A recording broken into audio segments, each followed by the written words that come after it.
Hello friends, आज આપણે shopping mall કે બહાર દુકાનમાં મળતી બાળકોની ફેવરિટ રેસીપી માત્ર 30 રૂપિયામાં ઘરે બનાવીશું।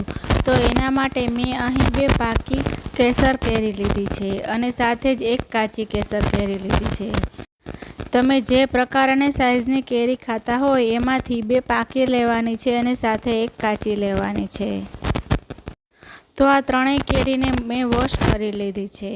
હવે આપણે એને સમારવાની છે। તો એના માટે પહેલાં પાકી કેરી લઈ અને એની ઉપરથી આ પ્રમાણે ચપ્પુની મદદથી ભાગ કાઢી લઈશું અને ત્યારબાદ ચપ્પુને ઉપરથી નીચે સુધી લઈ જઈ ગોઠલીનો ભાગ આવે ત્યાં સુધી ચપ્પુ લઈ જઈ અને એના 2 ભાગ કરી લઈશું, એટલે કે એની 2 મોટી ચીર કરી લઈશું અને ત્યારબાદ સાઈડમાંથી 2 નાની નાની ચીર થઈ જશે। તો આવી રીતે કેરીમાંથી 4 ચીર બની જશે। હવે બીજી કેરીને પણ આ રીતે સમારી લઈશું।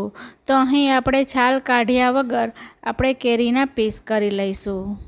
અહીં જે આપણે એક કેરી કાચી લીધી છે તે સાવ કાચી નહીં પણ થોડી કાચી અને થોડી પાકેલી કેરી હોય એના વચ્ચેની કેરી આપણે લેવાની છે। એટલે સાવ કાચી પણ નહીં, એટલે કે સાવ લીલી નહીં અને વધારે કેસરી પણ નહીં, એવી કેરી લેવાની છે। જો કેરીમાં કોઈ પણ ખરાબ ભાગ હોય કે પોચો ભાગ હોય તો તે દૂર કરી દેવાનો છે। અને હવે જે આપણે મોટી ચીર કરી છે એમાં ચપ્પુની મદદથી આ રીતે છાલ આવે ત્યાં સુધીમાં કાપા કરી લેવાના છે અને ત્યારબાદ ધારવાળી ચમચીની મદદથી આ રીતે એના પીસ અલગ કરી લેવાના છે। આ રીતે તમે કેરીના પીસ કરશો તો તમારે છાલ ઉતારવાની જરૂર નહીં પડે। તમારે કેરીનું જ્યુસ બનાવવું હોય, લસ્સી બનાવવું હોય કે કોઈ પણ રેસીપી બનાવવી હોય તો આ રીતે તમે કેરી સુધારશો તો તમારા હાથ પણ વધુ નહીં બગડે અને ફટાફટ કેરીના પીસ નીકળી જશે। અને સાથે જે આપણે નાની ચીર બનાવી છે એમાં પણ ચપ્પુની મદદથી કાપા કરી અને ચમચીની મદદથી આ રીતે કાઢી લઈશું। તો આ રીતે બંને પાકી કેરીના પીસ કરી લીધા છે અને સાથે એક કાચી કેરી લીધી છે જે વધારે કાચી પણ ના હોય, એ જેનો કલર પીળો હોય એ કેરીના પણ પીસ કરી લીધા છે। જો તમે સાવ કાચી કેરી લેશો તો આગળ પ્રોસેસમાં તમારે વધુ ખાંડનો ઉપયોગ કરવો પડશે। હવે આપણે એને આગળની પ્રોસેસ માટે લઈ લઈએ। તો મેં અહીં ઇડલી માટેનું સ્ટેન્ડ લીધું છે। હવે આપણે ઇડલીની કેવિટીમાં બધા જ પીસને આ રીતે એડ કરી દઈશું। અહીં આપણે બાળકોની આ ફેવરિટ રેસીપીમાં કેરીના પીસને બોઇલ કરી અને ત્યારબાદ ઉપયોગ કરવાનો છે। તો એના માટે ઇડલી સ્ટેન્ડનો ઉપયોગ કરી અને એના પીસને બોઇલ કરી લઈશું। તો તમે જોઈ શકો છો કે કાચી અને પાકી બંને કેરીને મેં ઇડલી સ્ટેન્ડમાં સરસ ગોઠવી દીધી છે અને ત્યારબાદ મેં સ્ટીમરને ઓલરેડી ગરમ કરવા રાખી દીધું હતું। સ્ટીમરમાં પાણી નાખી અને ગરમ કરવા મીડિયમ ગેસની ફ્લેમ પર રાખ્યું હતું।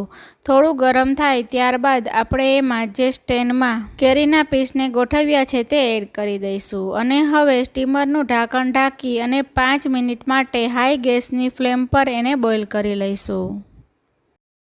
તો 5 મિનિટ પછી ગેસની ફ્લેમ બંધ કરી અને ત્યારબાદ ઢાંકણ ખોલી અને તમે જોઈ શકો છો કે આપણી પાકી અને કાચી બંને કેરી સરસ બોઇલ થઈ ગઈ છે અને એમાંથી થોડું પાણી પણ છૂટી ગયું છે। તો હવે આ ગરમ ઇડલીના સ્ટેન્ડને થોડીવાર માટે બહાર ઠંડુ થાય એ માટે અલગ પ્લેટમાં ટ્રાન્સફર કરી લઈશું। અત્યારે ગરમ ગરમ આ પીસનો આપણે કોઈ જ પ્રોસેસ નહીં કરીએ। કેરીના કટકાને રૂમ ટેમ્પરેચર પર આવવા દઈશું। તો લગભગ 5-10 મિનિટમાં જ આપણે અડી શકાય એવા એના પીસ ઠંડા થઈ ગયા છે। તો હવે મોટું મિક્સર જાર લઈ અને એમાં બધા જ પીસ એડ કરી દઈશું અને ત્યારબાદ મિક્સરમાં સારી રીતે એને ગ્રાઇન્ડ કરી લઈશું। એકદમ સરસ સ્મૂથ પેસ્ટ તૈયાર થઈ જાય ત્યારબાદ આપણે એને એક કડાઈમાં ટ્રાન્સફર કરી દઈશું। બને તો અહીં તમારે નોનસ્ટિક કડાઈનો ઉપયોગ કરવો, કેમ કે આપણે એને ગેસ પર લેવાના છીએ। તો હવે કડાઈને ગેસ ઉપર રાખી અને ગેસની ફ્લેમ સ્લો ટુ મીડિયમ રાખી અને ચમચાની મદદથી આ રીતે આપણે ચલાવતા જવાનું છે અને એને કૂક કરવાનું છે। અત્યારે આપણે આમાં પાણી કે દૂધ કે કંઈ જ એડ નથી કર્યું, પહેલાં એને 1 મિનિટ માટે કૂક કરી લેવાનું છે। અહીં જો તમે કાચી કેરી 1 કપ જેટલી લેતા હોય તો તમારે પાકી કેરી 2 કપ જેટલી લેવાની છે, અથવા તો તમે 2 કપ પાકી કેરી લેતા હોય તો એનું અડધું માપ એટલું કાચી કેરીનું લેવાનું છે. એટલે તમારી આ રેસીપી એકદમ સરસ ટેસ્ટી અને બજાર જેવી જ બનશે. તમારે બહારથી કેમિકલ કે પ્રિઝર્વેટિવ વાળી ફૂડ પ્રોડક્ટ બાળકો માટે ખરીદવાની જરૂર નહીં પડે. તમે ઘરે બનાવી અને 2 મહિના સુધી સ્ટોર કરી અને રાખી શકો છો. જ્યારે આ કેરીનો પલ્પ ગરમ થશે ત્યારબાદ એમાં ઉપર બબલ્સ આવવા લાગશે. તો લગભગ 1 થી 2 મિનિટ પછી તમે જોઈ શકો છો કે ઉપર બબલ્સ આવી ગયા છે. તો હવે એમાં જે કપ ભરીને કાચી કેરી લીધી હતી એ જ કપ ભરીને આપણે શુગર એડ કરવાની છે. તમારે આને વધુ હેલ્ધી બનાવવા માટે શુગરને બદલે તમે સાકરનો પાવડર પણ એડ કરી શકો છો. તો ફરીથી ચલાવતા જઈ આપણે ખાંડ અથવા સાકરને મેલ્ટ કરવાની છે. અહીં તમારે માપનું ખાસ ધ્યાન રાખવાનું છે. 1 કપ જેટલી આપણે કાચી કેરી લીધી એ જ કપના માપથી આપણે શુગર લેવાની છે અને સાથે એ જ કપ 2 કપ ભરી અને આપણે પાકી કેરી લેવાની છે. આગળ પાણીનું માપ પણ આ કપથી જ લેવાનું છે. તમે આ બધા માપનું ધ્યાન રાખશો તો તમારી આ રેસીપી બહાર જેવી જ સરસ બનશે. તો અહીં 3 થી 4 મિનિટ માટે આ રીતે ચલાવતા જઈ અને એને કૂક કરી લેવાનું છે. અહીં કેરીનો પલ્પ જેમ જેમ કૂક થતો જશે એમ એ સિલ્કી, શાઇની અને સ્મૂથ બની જશે. તમે જોઈ શકો છો કે એકદમ સરસ એમાં શાઇનિંગ આવી ગઈ છે.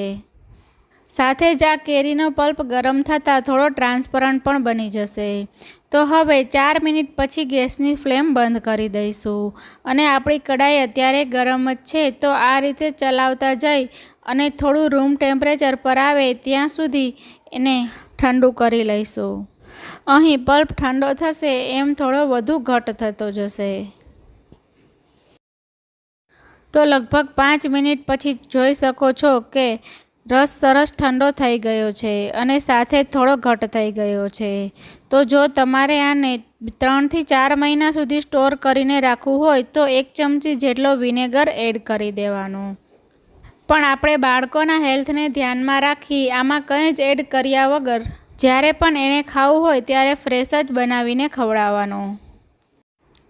તો જે કપથી આપણે શુગર અને કેરીના પીસ લીધા હતા એ જ કપ 3 વાર ભરી અને આપણે પીવાનું એમાં પાણી એડ કરીશું. જે પાણી નોર્મલ છે એ એડ કરીશું. એટલે ટોટલ આ રેસીપીમાં 3 કપ જેટલા પલ્પની સામે 3 કપ જેટલું પાણી અને 1 કપ જેટલી શુગર એડ કરી છે.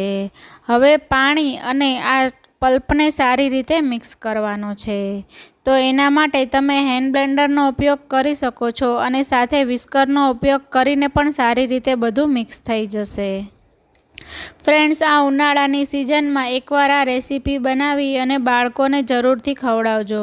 તે ખુશ થઈ જશે. એકવાર તમે એને ટેસ્ટ કરાવશો ત્યારબાદ એ બહારથી લાવવાનું ભૂલી જશે.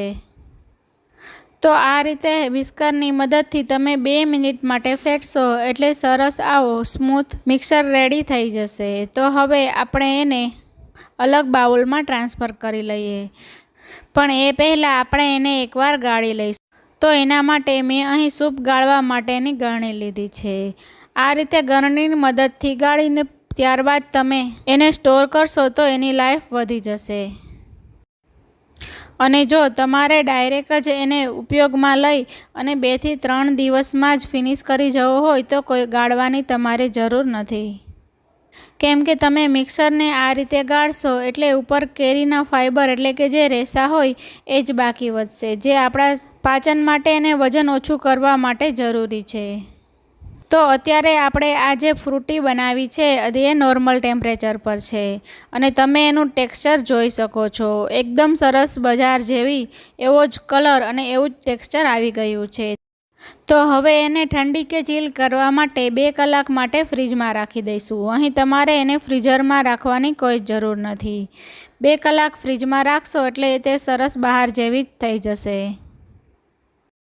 તો આપણી આ કેમિકલ વગરની અને સાથે જ ઓછા ખર્ચમાં ઘરે બનતી ફ્રૂટીની રેસીપી રેડી થઈ ગઈ છે.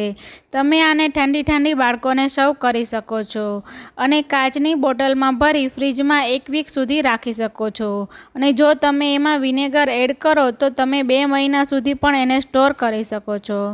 તો ફ્રેન્ડ્સ, તમને મારી આ ફ્રૂટીની રેસીપી ગમી હોય તો અને જો તમે બનાવવા માંગતા હોય તો એકવાર વિડીયોને લાઈક જરૂરથી આપી દેજો અને સાથે જ તમારા ફ્રેન્ડ સર્કલમાં શેર કરવાનું ના ભૂલશો.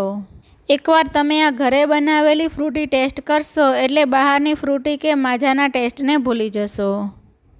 તો મળીએ આવી જ નવી હેલ્ધી રેસીપી સાથે. ત્યાં સુધી ઇટ હેલ્ધી, કુક હેલ્ધી. પાકી કેરીની બીજી રેસીપી જોવા માટે સ્ક્રીન પર આપેલા વિડીયો પર ક્લિક કરો.